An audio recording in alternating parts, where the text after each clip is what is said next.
សូមជម្រាបសួរបងប្អូនប្រិយមិត្តដែលកំពុងតែតាមដានទស្សនាវីដេអូរបស់នាងខ្ញុំនៅក្នុងថ្ងៃនេះដែរនាងខ្ញុំសូមចូលអឺទៅកាន់មនុស្សដែលកើតឆ្នាំរកាដែលនិយាយអំពីអត្តចរិតទូទៅរបស់គាត់អញ្ចឹងតកតងជាមួយនឹងអត្តចរិតទូទៅរបស់មនុស្សដែលកើតឆ្នាំរកាគឺគាត់គឺជាមនុស្សចិត្តល្អប៉ុន្តែជួនកាលក៏មានចិត្តខូខើផងដែរអ្នកដែលកើតនៅក្នុងឆ្នាំរកាអាចធ្វើឲ្យអ្នកនៅក្បែរខ្លួនមានការឈឺចាប់ដោយសារតែសម្ដីត្រង់របស់ពួកគាត់ដែលអ្នកដតីនៅជុំវិញខ្លួនរបស់គាត់មិនយល់ពីពួកគាត់ដោយសារតែគាត់និយាយត្រង់ប្រើសម្ដីត្រង់ចឹងហើយពេលខ្លះអាចធ្វើឲ្យអ្នកដតីដែលស្ថិតនៅជុំវិញខ្លួនគាត់ដែលមិនយល់ពីពួកគាត់អាចនឹងមានការឈឺចាប់ប៉ុន្តែការមិនរស់រាយបែបនេះបង្ហាញពីចំណាប់អារម្មណ៍តែខ្លួនឯងរបស់គាត់អារម្មណ៍និងគំនិតអ្នកដតីគឺគ្មានអ្វីជាទីចាប់អារម្មណ៍ព្រោះពួកគាត់ឡើយបានន័យថាវាអត់សំខាន់សម្រាប់ពួកគាត់ទេប៉ុន្តែពួកគេចង់បានកិត្តិយសទទួលស្គាល់នឹងការគោរពបូជា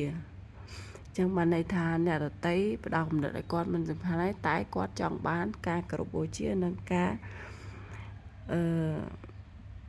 កិត្តិយសទទួលស្គាល់រការចូលចិត្តសម្លៀកបំពាក់ដែលប្រណិតប៉ុន្តែចរិតធម្មជាតិរបស់ឆ្នាំរកាមិនចូលចិត្តការផ្លាស់ប្ដូរភ្លាមនោះទេពួកគេតែងតែគិតថាខ្លួនឯងត្រូវហ្នឹងហើយគឺខ្លួនគាត់ជាអ្នកសំខាន់មិនទុកចិត្តនរណានឹងតែងតែពឹងផ្អែកលើខ្លួនឯងរកាខ្លះហាក់ដូចជាអ្នកមើលទៅគាត់ដូចជាអ្នកផ្សងព្រេងអ្នកក្លាហានប៉ុន្តែធៀបពិតផ្ទុយពីការពិត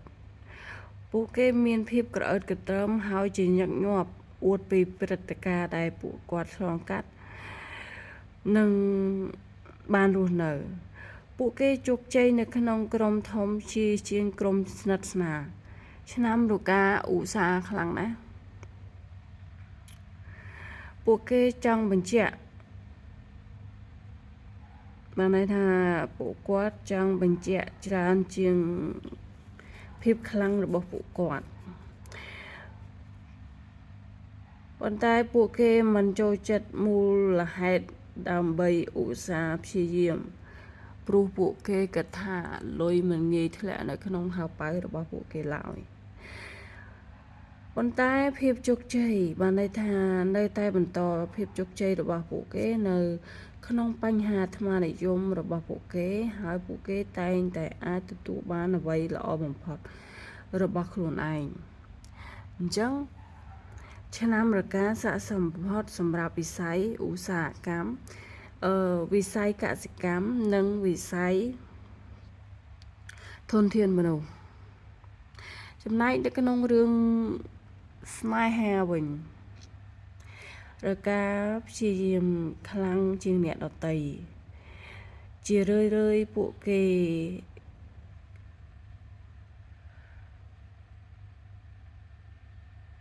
ក្បត់ដៃគូរបស់ពួកគេជាម្នាក់កាត់ឆ្នាំរកាបានស្ដាប់ឮហើយម៉ាណាអើយខ្ញុំមិនចឹងទេចា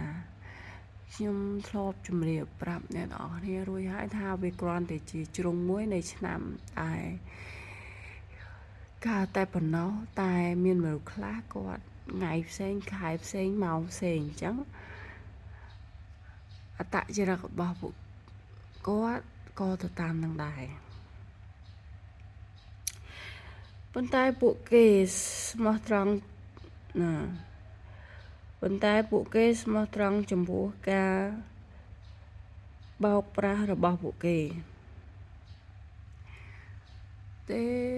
ក្បត់ហើយមិនគេថាស្មោះត្រង់របស់បើ